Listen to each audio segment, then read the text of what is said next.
아침에 큰 감동을 받았습니다. 현직에 있을 때도 기억이 없는데 선배 목사님이 목사님을 설교하시는데 제가 새벽에 기도했습니다. 저는 선배 목사님이 카톡을 보내셨어요. 야, 정말 가슴이 찡하더라고요. 오늘 설교하는 힘을 더 얻었습니다. 선배 목사님 감사를 드립니다. 예배 드리러 오다가 어떤 아줌마를 만났는데, 아줌마 교회 가세요? 그랬더니 나 교회에서 결혼식 했는데요, 교회 15년 다녔어요. 가슴이 더 아프더라고요. 내가 목회했던 교회에 저런 교인이 혹시 없을까? 15년 다녔던 교회 지금은 목욕탕 가고 있습니다. 그 마음속에는 평화가 없죠. 자, 우리 목회하고 끝났는데 목회하면서 나는 사람을 얼마나 만들었나. 자, 오면서 그 생각을 하고 왔어요. 오늘 몇 명 모였나? 오늘 헌금 얼마나 나왔나? 오늘 얼마나 많은 사람들이 교회 출석했나? 거기에 관심이 있어서 목회한다. 그런 생각합니다. 오늘 예수님이 평안을 너희에게 끼치노니 곧 나의 평안을 너희에게 주노라. 내가 주는 것은 세상이 주는 것과 같지 않다. 너희는 마음에 근심하지도 말고 염려하지도 마라. 이 한 절이 저와 여러분에게 평생 마음에 새겨져서 평안하시기를, 주님의 평안으로 가득하시기를 주의 이름으로 축복합니다. 네. 두 가지를 제가 구분하겠습니다. 내가 너희에게 주는 것은 세상이 주는 것과 같지 않다. 세상이 주는 평안은 어떨까? 내가 너희에게 평안을 주노라 하신 예수님의 평안은 또 어떤 건가? 그럼 어떻게 하면은 예수님의 평안을 내 마음에 담고 평생을 그렇게 살아갈 수 있을까? 넓은 집에 살면 평안하고 달동네 살면 평안이 없고, 좋은 것을 입으면, 좋은 것을 먹으면 평안하고 보리밥을 먹으면 별 평안이 없고, 그런 평안이 아니죠. 예수님의 평안은 그런 평안이에요. 이 알버트 판츠라는 신학자는 이 성경을 이렇게 해석을 했어요.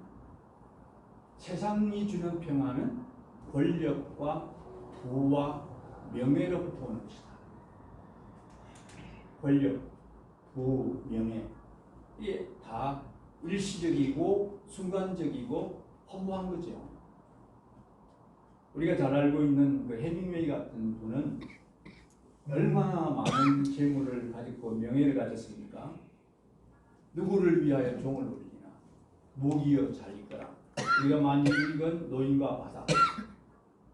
그 책을 써, 그보다 더 많은 책을 써서 돈이 산더미에 모였습니다.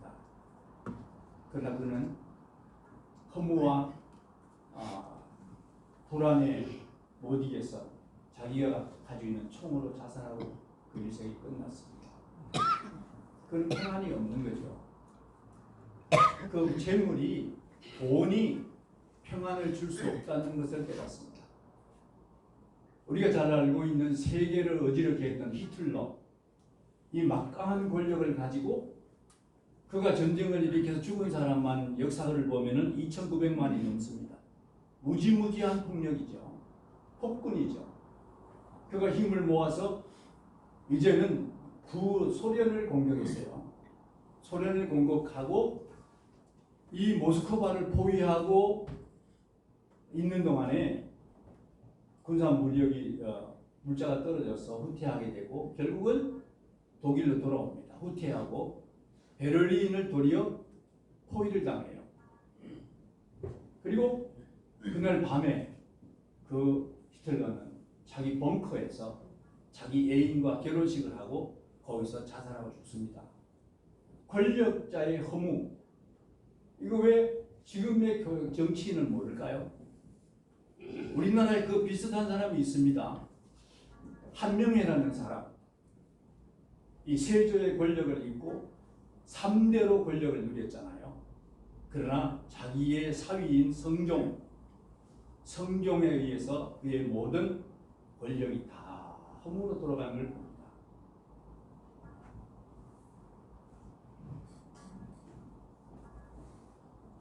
한강가에다가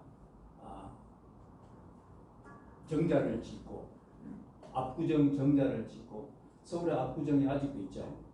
그게 한명회의 호랍니다. 거기다가 정자를 짓고 한강에 나룻배를 띄우고 거기서 몇백 년을 살아보려고 했는데 그는 죽어도 부관 참사를 당했습니다. 죽었던 묘를 파내서 그 시체를 꺼내서 형벌을 가했어요. 그게 한명회의 일생입니다.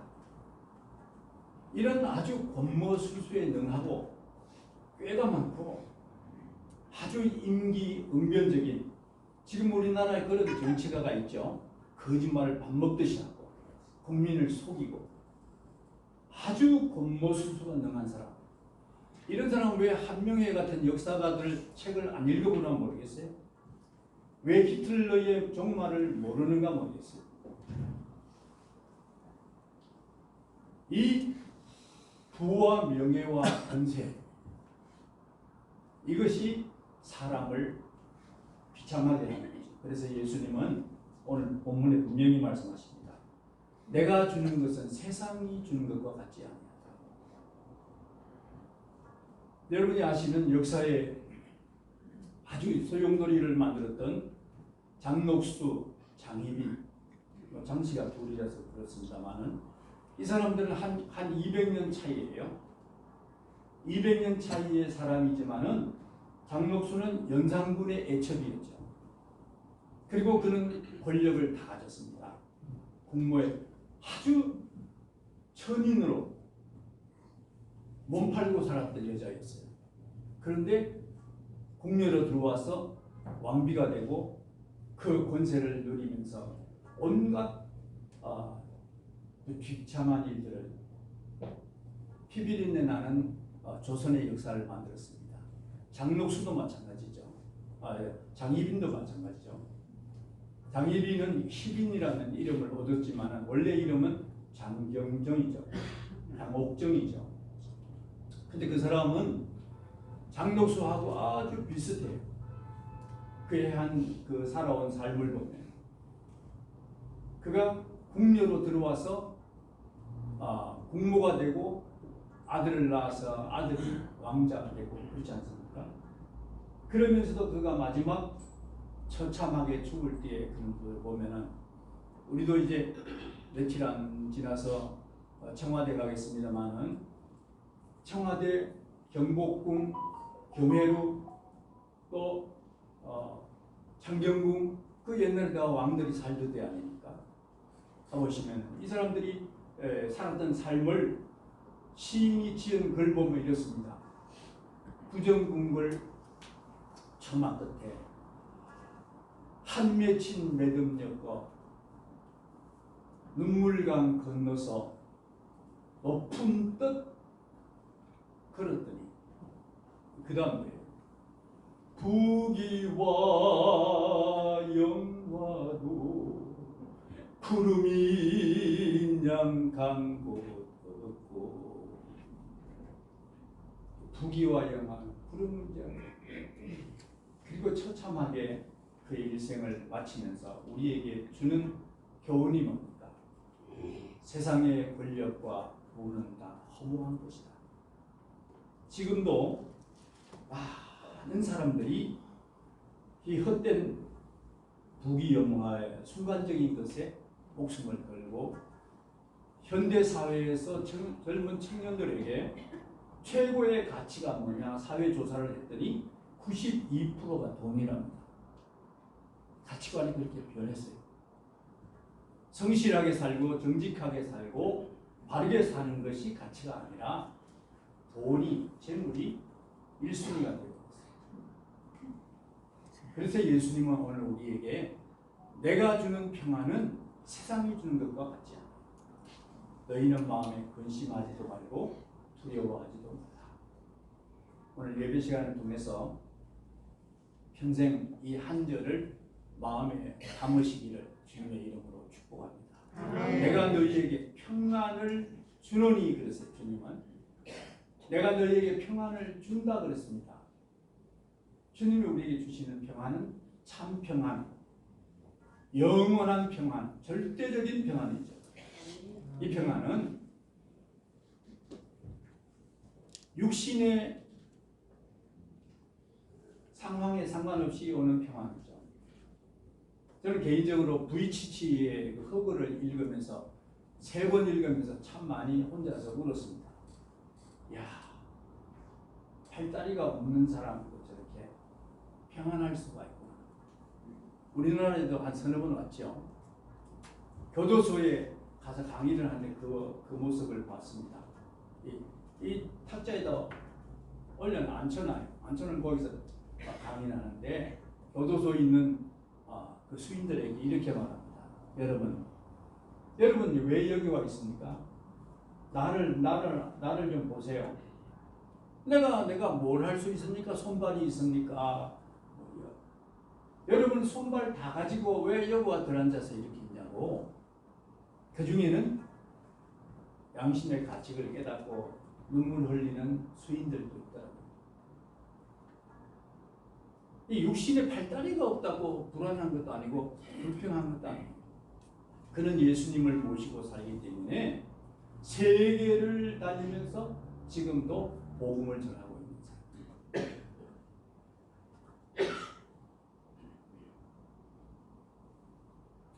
환경의 문제를 보면 우리는 바울 사도 같은 사람은 로마 감옥에 있으면서도 여러분들 로마 감옥에 가보셨잖아요.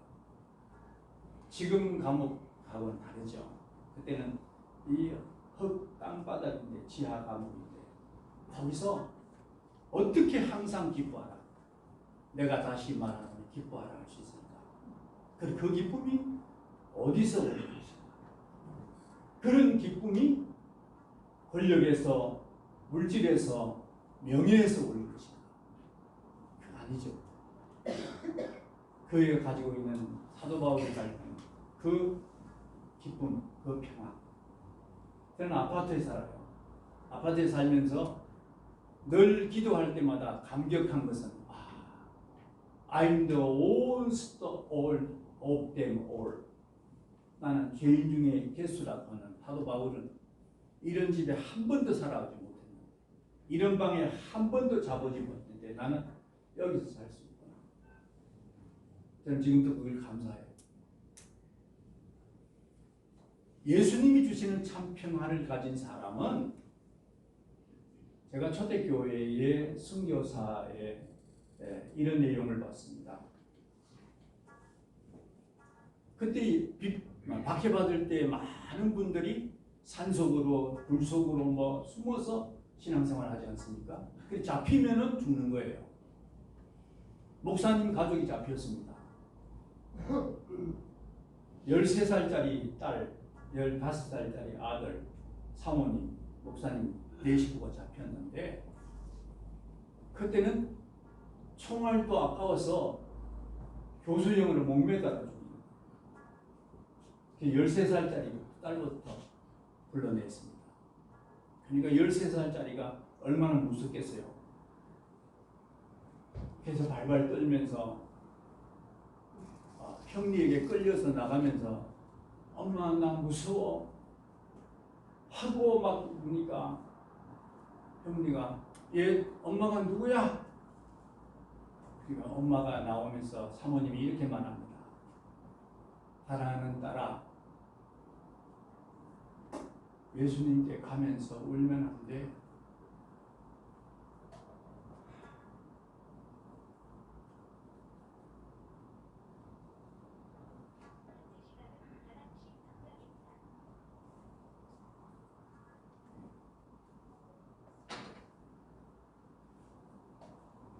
그 어린 13살짜리에게 어떤 그런 믿음을 심어줬을 거예요. 15살짜리 아들이 나가면서 엄마 아빠 조금 후에 천국에서 만납시다. 사모님이 나가실 때 목사님이 이런 찬송을 부릅니다. 내 구주 예수를 더욱 사랑. 사모님이 형 집행하고 목사님은 교수형으로 안 하고 손과 발을 묶어서 땅에 눕혀놓고 큰 롤러 같은 걸로 굴려서 사람을 죽이는, 발부터 롤러를 굴리는데 목사님은 이 찬송을 불렀답니다. 내 진정 소원이 내 구주 예수를 더욱 사랑.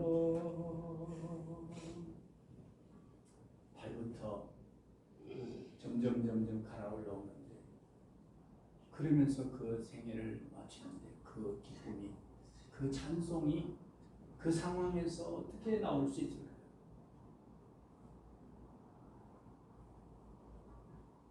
우리는 1980년 88 올림픽 지나면서부터 저는 개인적으로 그렇게 생각합니다.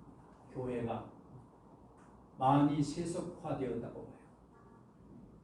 높은 거, 많은 거, 큰 거, 대접받는 거, 안락한 거, 여유 있는 거, 풍성한 거. 예수님이 그랬던가요? 예수님이 그러셨던가요? 예수님이 그래서 우리에게 내가 너희에게 평안을 주노니 곧 나의 평안을 너희에게 주노라 그러신가요? 한국 교회는 코로나로 인해서 침체되었다고 하지 말고 본연의 자세를 다시 한번 살펴봐야 된다고 생각합니다. 정말 예수님이 가신 십자가의 길을 바로 가고 있는가? 아니면 나는 아직도 크고 많고 높고 안락한 걸 추구하고 있지 않는가? 세상의 평안, 세상의 기쁨, 세상의 영화를 바라보고 있지 않는가? 예수님은 분명히 말씀하십니다. 내가 주는 것은 세상이 주는 것과 같지 아니하니 너희는 마음에 근심하지 말고 두려워하지도 말라. 예수님이 주신 평안이 아니면은 거기는 근심도 따르고 두려움도 따른다는 거죠. 우리는 많은 역사를 통해서 그것을 보아왔습니다. 우리나라의 이조 역사에서도 보아왔어요. 그런데 지금의 오늘 정치인들은 왜 그걸 모를까요? 왜 이 한명회의 비참한 부관 참사를 모르고 살까요? 예수님이 주시는 참 평화가 한국 교회와 오늘 우리에게 더욱 충만하기를 주님의 이름으로 축복합니다. 아멘. 제가 마지막으로 이 기증을 하나 드리고 마치겠습니다. 사람의 병 중에 저는 여러 어떤 병이 좋은 병이 있겠습니까만은 나병이 참 부끄럽기도 하고 창피하고 더러운 병이라고 생각하는데요. 제가 젊을 시절에 나병자 그 집성촌 있잖아요. 거기에 헌신예배 인도를 받았어요. 헌신예배 인도를 설교하러 갔는데 저녁을 차려주는데도 겨우 먹었습니다. 솔직히 말씀드려서 겨우 먹고 예배 시간에 여전도 회장님이 찬송을 하러 특송을 하러 나오셨는데 그 모습을 보니까 나병이 심하면은요 손이 마디가 다 빠져나가요.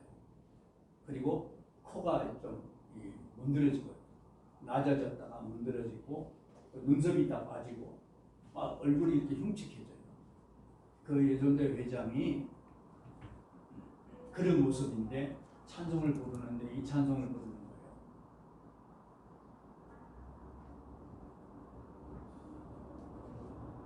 내 영혼이 극히 깊은 데서 맑은 가락이 울려나네. 하늘 곡조가 언제나 흘러나와 내 영혼을 고이 사네. 저 아줌마는 그 찬송이 어떻게 저렇게 맑게 나올 수 있을까? 마지막 4절에 이 땅 위에 험한 길 가는 동안 참된 평화가 어디 있나. 우리 모두 다 예수를 친구 삼아 참 평화를 누리겠네.